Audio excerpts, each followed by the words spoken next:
Ah mais voilà. Je sais, pour certains, j'ai dit à tout de suite sur une vidéo, il y a peut-être 2-3 jours, voire une semaine, et je suis là maintenant à peine. C'est parce que ici, vous connaîtrez les éléments qui étaient sur la table quand j'ai éteint la caméra, le temps est différent. Voilà. Je fais ce que je veux. Et on en était où? Fixation carrosserie Elsace Body RC. Vous avez vu sur mes carrosseries que j'ai mis, parce que je voulais absolument que ce soit fini pour les Val d'Argent, je les ai mis un peu trop vite. J'ai pas mis le bon écart entre les fixations.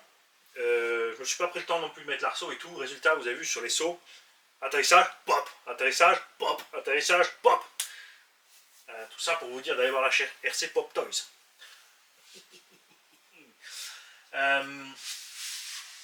Et pourquoi il faut aller voir la chaîne RC Pop Toys? Parce que rien du tout. Quoi? Ah, tu croyais qu'il y avait un jeu? Hop! RC Pop Toys. Tu vas voir la chaîne RC Pop Toys et tu lui mets un commentaire si tu veux gagner la Trax V46, VR46. C'est pas celle-là que tu vas gagner, c'est l'autre. Ça, c'est celle qui est à vendre. De notre tonton Benoît. Tonton Zébu. Et j'en ai encore une.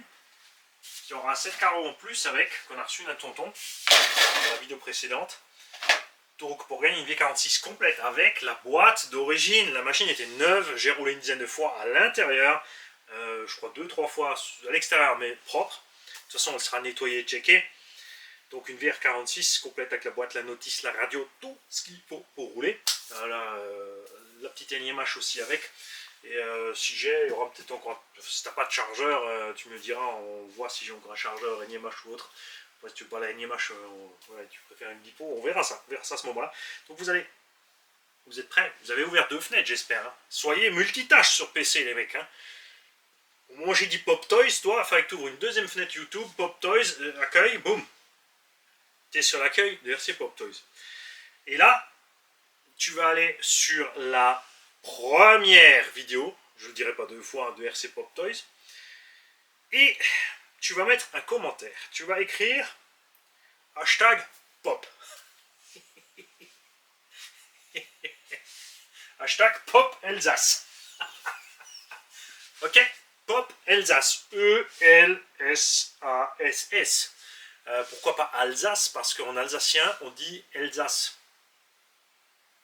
Ich bin ein Elsasser, c'est je suis un Alsacien, donc Pop Elsace. Hashtag Pop Elsace sur ce que j'ai dit avant, sur la chaîne RC Pop Toys.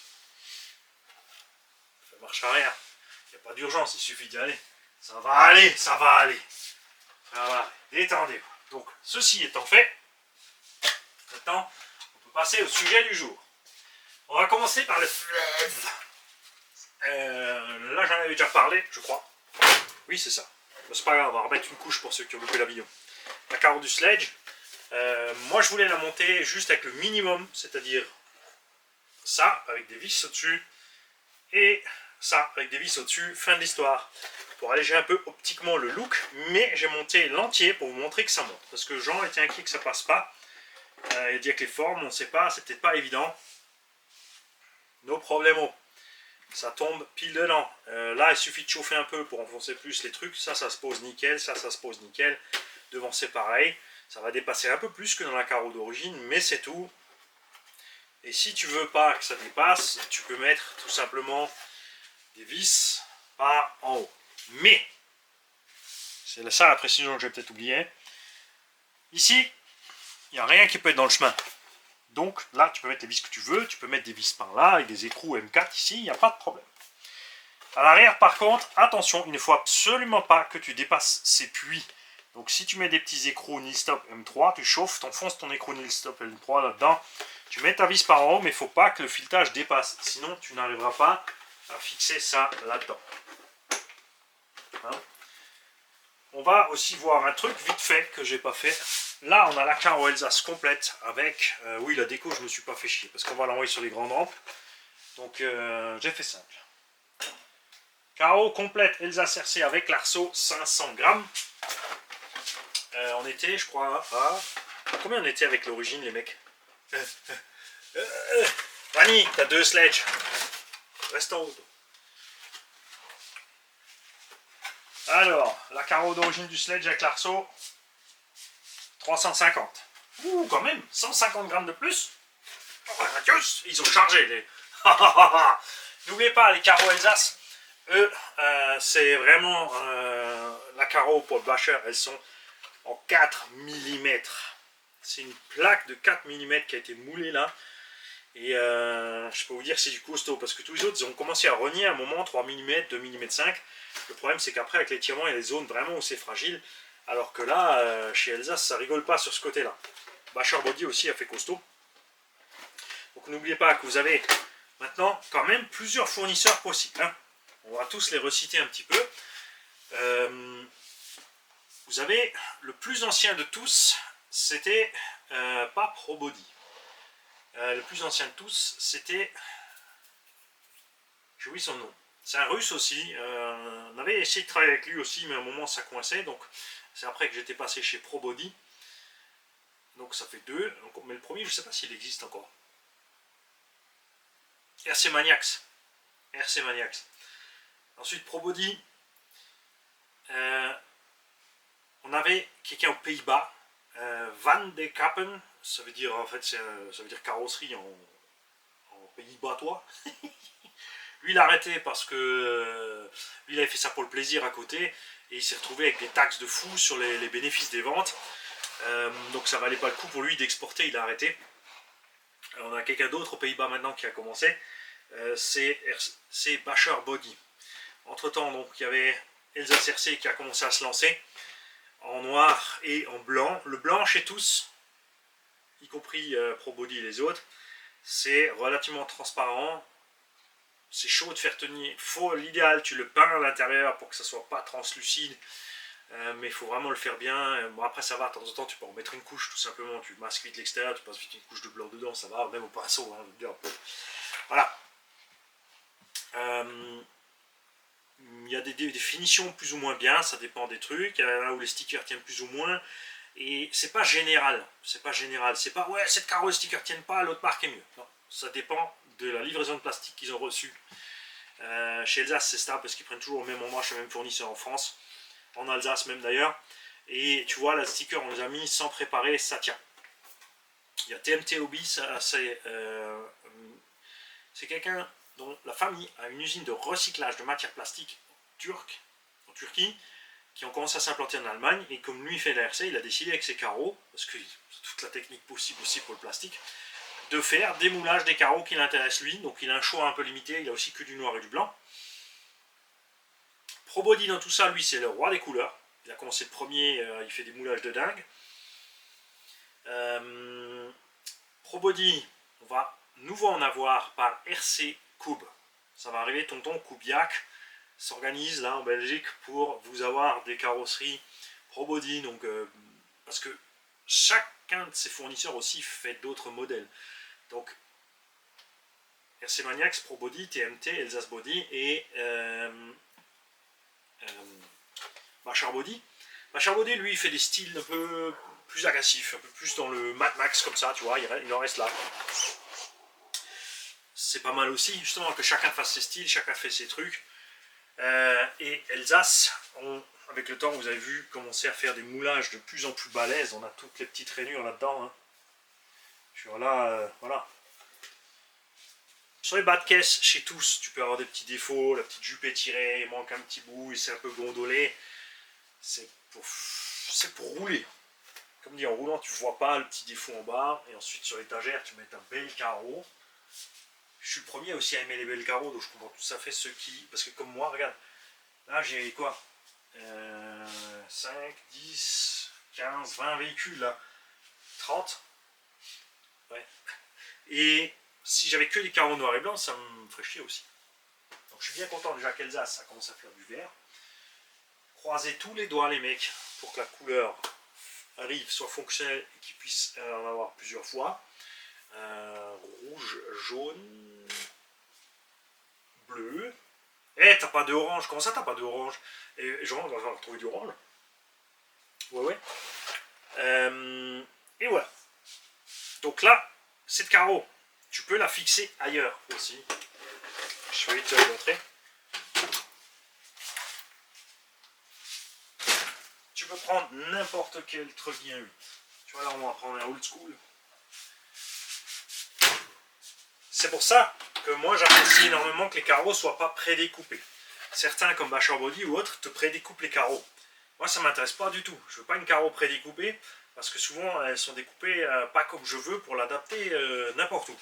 Je préfère les non découpées et pour adapter moi-même. Tu vois, ça pourrait se monter sans problème là-dessus. Tu fais tes petits trous pour tes plots et tu passes ça dessus. Fin de l'histoire. Ça va tout seul. Ça marche dans n'importe quel sens. Une carrosserie de Team Magic E6. Hop, on est repassé la voiture à Gigi. C'est probablement ce que je vais faire parce que cette machine là, le ST Pro, se conduit à merveille. On Val d'Argent, il est sur les rails, sur le terrain là-bas. Je vais emmener Gigi et on va la faire rouler là-bas.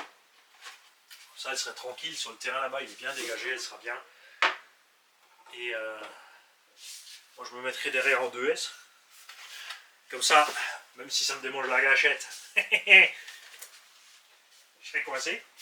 Ce qu'il faut savoir aussi avec les carreaux de Truggy, de n'importe quel fournisseur, hein, c'est que si tu veux protéger tes tourelles de buggy, tout ce que tu as à faire, c'est couper l'arrière. Et encore, tu pourrais passer sur les deux tourelles. Regarde ça, fixer l'aileron au bout. C'est moche, mais c'est efficace.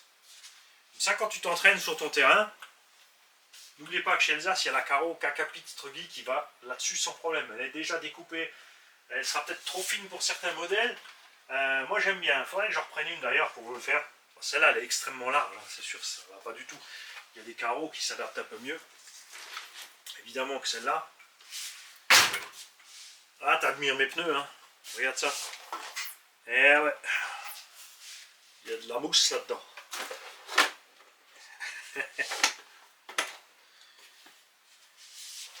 Hop. Ça, c'était pour le sledge. On va descendre le bousier. Voilà, regarde ça. Ouf. Boum, posé.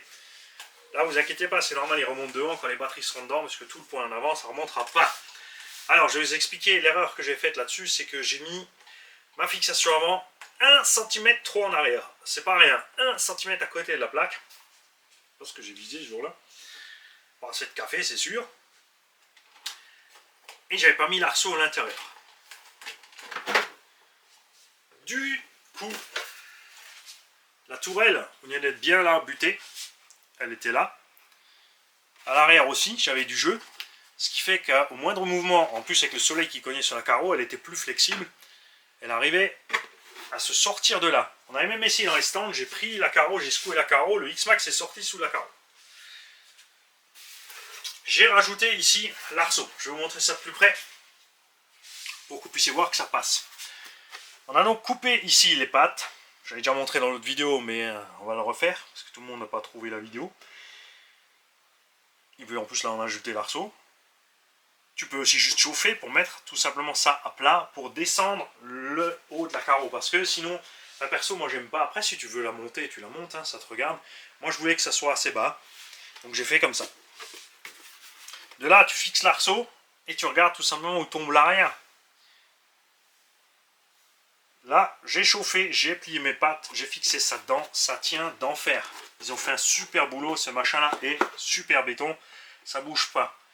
Là, on bute un peu sous la vitre. Tu as un écart avec le toit. Si jamais tu veux mettre tes vis ici et tu veux mettre 2 barres de toit, mais je trouverais ça vraiment moche sur une cox. De toute façon, les carreaux, elle est tellement balèze la carreau, devoir mettre des skids. Tu me diras là sur la piste, ça sera peut-être utile parce que comme ça, je pourrais glisser 50 mètres sur le toit sans abîmer le toit. Regarde ça. Tu peux mettre des cales, bien sûr, en dessous, des vis plus longues et quand même mettre des barres de toit si ça t'amuse. À toi de voir. J'ai mis le 1100 kV à la place du moteur surpasse qui a lâché lâchement. On a toujours le Max 5 à l'intérieur. C'est pas de travers. c'est le ventilo ici, il est long, il touche sur la butée avant, donc comme le ventilo aussi avec sa patte est fixé, enfin le ventilo, le vario est fixé comme ça, couché avec la patte, ça va aussi. Je voulais descendre au max juste pour dire qu'on a descendu, parce que c'est un engin piste, parce qu'avant il était 1 cm plus haut peut-être le vario, et j'ai pas envie de mettre un ventilateur plus court. Quoique t'es couillon Mani, parce que la fripouille t'a préparé exprès un truc.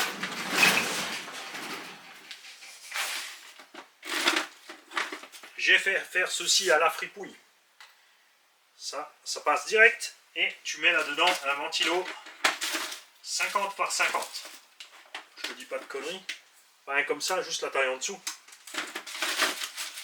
Donc oui, tu aurais pu mettre ça, mon petit Mani. Ouais.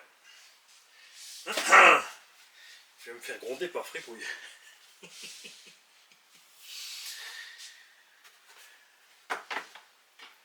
Ça, coque, c'est facile, tu passes le doigt dans l'aile, parce que si tu mets la carreau basse comme je l'ai fait, elle touche un peu avant que tu sois dedans. Tout ce que tu as à faire, c'est tirer un peu sur la languette. Et là, regarde maintenant, tu vois, ça monte un petit peu avec de la pression. J'ai les batteries à bord. Ça va aller. Et en plus, c'est pas censé sauter, mais cette carreau, je la mets pas seulement sur cet engin piste. Ça, c'est ce qui est chouette aussi avec le carreau renforcé. C'est que tu peux avoir plusieurs mêmes véhicules et une seule carreau renforcée. Tu mets tes belles carreaux sur tes véhicules et la carreau renforcée, tu ne l'utilises que et uniquement sur le modèle que tu es en train de rouler. Oh, c'est beau. C'est dommage qu'ils ne fassent pas les capuchons arrière. Là, on a la Jeep. La Jeep, même sentence. La wide. J'ai fait la wide. J'ai mis le Jeep sur le wide. Regarde, pourtant cette carreau est large. Vous me croyez maintenant quand je vous dis que c'est vraiment laid ce Wide Max? Regarde-moi ça. Regarde ce truc. C'est vraiment pour la conduite pour les bébés pour pas se renverser. Par contre, c'est vrai que tu gagnes encore un petit peu de garde au sol. Et imagine en plus si on met les triangles en alu, parce qu'il existe aussi en alu les wide, et qu'on décale l'amorto ici. Souvenez-vous ce qu'on a fait sur le X-Max, on se servait dans les chantiers. Il était encore plus haut. Donc je peux encore remonter plus cet engin. Par contre, la tenue de route, après, ça va être catastrophique. Hein? Bon, je l'ai réglé bien mou. Ça lui donne quand même un bon petit look. Ça agrandit le véhicule en plus. Il a vraiment l'air plus mastoc. Et c'est trop large. C'est trop large, vous en faites pas. J'ai mis la carreau dessus pour vous montrer. J'hésite à monter ici la coccinelle de base avec la largeur normale qu'avaient les FG à l'époque. Pour la Jeep, ces trous-là vont bien, tranquille. Devant, tu te fais pas avoir, tu te mets pas dans le logement. Moi, j'avais essayé de reculer un peu au maximum, mais finalement, tu vois, j'ai dû avancer quand même. Hein. Pareil, tu passes l'arceau, tu le laisses à l'intérieur. Et là où ça tombe dehors, bah, tu fais tes trous pour fixer l'arrière. Tu fais ta découpe en rectangle pour mettre ton truc là. Et c'est réglé aussi. Et là aussi, j'avais mis par assez loin. Je sais pas pourquoi, je cherche pas. Et là aussi, pareil, hop, tu le mets dessus, et là ça va mieux. Pareil, j'ai reculé 1 cm l'arrière par rapport à ce que j'avais fait pour monter la carreau. Les découpes des ailes, tu fais comme tu as envie. Hein. Moi, j'avais fait grand et large, parce que j'avais prévu avec les Sledgehammer, pour donner justement ce look au surpatte à l'engin, que ce soit celui-là ou sur le X-Max normal.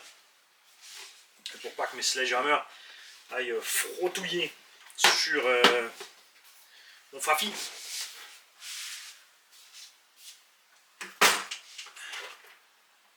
Et celle-là aussi, la verte, on va remettre l'arceau dedans. Un peu de boulot. Hein. Donc allez voir la page Elsa CRC Body, il y a des nouveaux modèles, ils ne sont pas encore tous au catalogue, donc n'hésitez pas à demander pour le Sledge, la 205, je crois qu'ils l'ont mis en T16. Soyez patient pour les couleurs. Et surtout que, alors si tu hésites là, ouais, je vais acheter un carreau, je vais attendre. Achète-toi une carreau pour l'instant, le temps que les couleurs arrivent, si ça arrive, qu'ils fassent les tests, parce que Jean et Thomas, c'est pas du genre, ils vont pas te faire une carreau et de la sortir. Ils vont voir entre eux si ça va ou pas. Je vais aller les voir où ils viennent chez moi, on essaie de monter ça sur 2-3 engins. Ils ajustent les formes, la température sur les plastiques, puisque chaque plastique réagit un peu autrement. Donc il va falloir faire quelques essais d'abord. Hein. Et surtout, ce qui est très important pour Jean et Thomas, c'est la solidité, parce qu'il y a certains plastiques qui sont un peu différents au niveau solidité. Ça, vous l'avez tous vécu aussi chez les autres constructeurs qui font des couleurs. Comme Mercier Maniax et ProBody, c'est qu'il y a certains plastiques qui se déchirent beaucoup plus vite que d'autres, même s'ils sont renforcés. Et le résultat donc n'est pas toujours probant. Et voilà. Du coup, j'ai fait tout. C'est tout ce que j'ai fait ce matin, moi. Trois petits arceaux de rien du tout, là. Voilà. Ah oui, j'ai oublié, oui, parce que là-dedans aussi, c'est pareil. Hein, je n'ai pas encore remis l'arceau, parce qu'en fait, je ne sais plus où je l'ai mis. J'ai tellement de boîtes Traxxas, là. Il faut que je fouille toutes mes boîtes, trouver mon arceau de mon max. Pour aller remettre le truc sur le max. C'est clair. Et... Alors, en ce moment... Juste vite parce qu'on parle de Traxxas, je suis assez tenté de reprendre un bon petit rustler de roues motrices. Il y a des promos pour la rentrée sur toutes les boutiques chez Traxxas pour la gamme de roues motrices et 4 roues motrices. Et du coup, on peut nous voir du petit rustler et tous ces engins-là pour 200 € RTR en charbon. N'oubliez pas que les engins charbon chez Traxxas, le rustler, le 4.2, hein, le 4.4 je sais pas, mais le rustler 4.2 c'est sûr. Les fusées, porte-fusées avant-arrière, nous on avait des bagues en laiton. Donc pensez, si vous prenez un Rustler 4.2 que vous voulez passer en brushless, un combo Robitronic ça vaut que 60 €. Donc, par exemple, tu peux t'acheter ton Rustler 4.2 200-220 €, tu prends le combo brushless avec à 60 €, tu es à 2,80 €. Alors que le Rustler brushless c'est à 350 et des brouettes. Ok, tu as les bien-être réglables et tu as les 8 roulements en plus. Et voilà. Là tu mets ton propre petit combo comme tu as envie dedans. Ou si tu en as peut-être déjà un, et tu peux vraiment t'en tirer un prix sympa pour une entrée de gamme. Ça reste du 2 roues motrices. Alors moi c'est pareil, avec la gamme de roues motrices, elle arrive aussi. Et le granit de roues motrices est trop chouette en orange. Et puis le vortex en rouge métal comme ça, magnifique aussi. Allez jeter un oeil chez SF Fast Cars. Salut les gars. Hop. J'ai un petit truc à ajouter. Ouais, comme ça c'est un peu plus spontané par rapport à ce que je fais réellement dans l'atelier. J'ai mis l'arceau dans le Traxxas Max. Et tout de suite, tu vois que bah, ça tient beaucoup mieux. Pour le passer, si tu te poses la question, parce que ça c'est une carreau de Chevrolet K10 ou autre qui est surnommé le Kyosho USA One. Normalement, tu n'as que les deux petits trous qui sortent. Là, il faut faire une fente pour réussir à le passer. C'est pas super esthétique. De l'autre côté, quand tu roules, ça te fait ton petit arceau qui manque. Tu as vite fait de rajouter un bout avec... là, par exemple, tu vois, je peux demander à Fripouille ou quelqu'un d'autre qui fait de l'impression 3D de me faire un truc en TPU avec les deux fixations là, par en dessous avec du M3, de faire une rampe de phare bidon. Comme ça, quand je me retourne, elle souffre pas. Et du coup, j'ai un petit pick-up avec les lampes au-dessus qui va bien. Bon, maintenant, j'y vais.